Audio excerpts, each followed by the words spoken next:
If you're an extrovert, it's pretty obvious why you would part with $246,000 when you drive the Gallardo Superleggera around.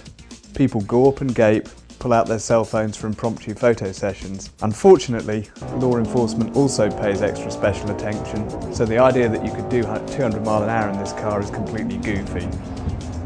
Superleggera in Italian means superlight, which is a bit of a misnomer because the supercar weighs 3,500 pounds.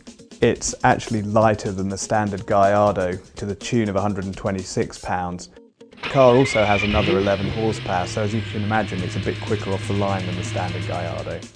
The Gallardo Superleggera looks terrific, particularly in bright Midas yellow. It might be 4 years old, but the reaction of the people who we went past tended to indicate that they'd never seen one before, which actually might of course be the case in both rural and cosmopolitan Michigan. Round here, this is something from outer space. The V10 engine sounds pretty darn good in standard tune, but in Superleggera mode it is absolutely amazing. It's one of those cars where you wind the windows down, head for the nearest tunnel and give it plenty in the low gears just to hear the exhaust note reverb back.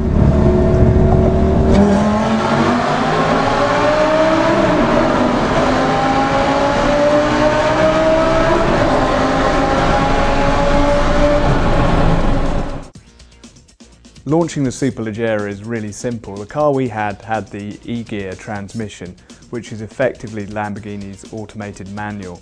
All you do, put the car in gear, switch off the stability control, engage the sport mode, release any pressure on either pedal, and then stomp on the gas. The thing will depart like a cat on a lighted range.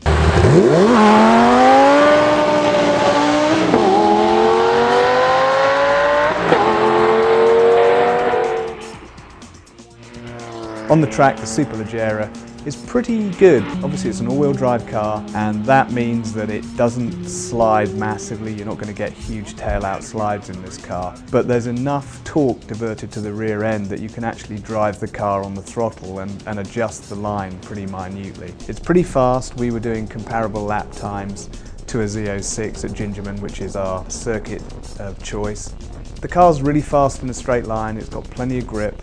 The only thing that I don't like that much about it is that the steering's a little bit polluted because it's got the all-wheel drive system. You know, a two-wheel drive car has much more communication than this one does. The only problem we found with the Superleggera was that the brakes were terrible. They're stellar in terms of the stopping distance that you can get. We managed to achieve 70 to 0 mile an hour in 150 feet, which is pretty darn good. And out on the track they work reasonably well also. But if you're driving it on the road, you tend to kangaroo to a halt everywhere because the brake pedal has zero feel, and we just can't recall anything with brakes this sensitive. Another weak area on this car was fuel consumption, because we managed to get about 12 mpg. Then again, if you've got $246,000, gas prices aren't really an issue. Overall, Superleggera is a sensational car, but it's hugely expensive.